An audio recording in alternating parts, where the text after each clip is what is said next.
सारस और लोमड़। एक जंगल में एक लोमड़ी और सारस रहते थे। दोनों में गहरी मित्रता थी। एक दिन लोमड़ी ने सारस को देखा और वह कहने लगी, सारस भाई नमस्ते, कैसे हो? सारस बोला, लोमड़ी बहन मैं तो अच्छा हूँ, तुम अपनी बताओ।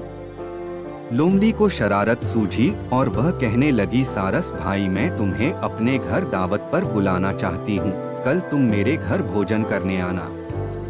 दूसरे दिन सारस लोमड़ी के घर भोजन करने पहुंचा। दोनों ने एक दूसरे को नमस्ते बोला और फिर मीठी मीठी बातें करने लगे।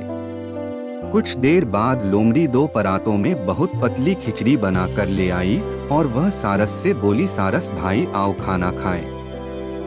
लोमड़ी तो जल्दी जल्दी खिचड़ी खाने लगी, लेकिन सारस की लंबी चोंच में खिचड़ी ना आई। उसे खिचड़ी ना खाते देख लोमड़ी मन ही मन बहुत खुश हुई और झूठी चिंता दिखाते हुए सारस से पूछने लगी कि क्या बात है, तुम्हें खाना पसंद नहीं आया?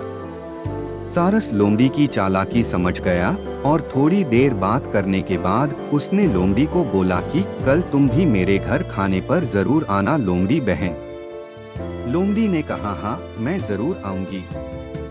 सारस ने मछलियां पकाकर दो तंग मुंह की सुराहियों में डाल दी। जब लोमड़ी आई तो दोनों ने एक दूसरे को नमस्ते करी और बातें करने लगे।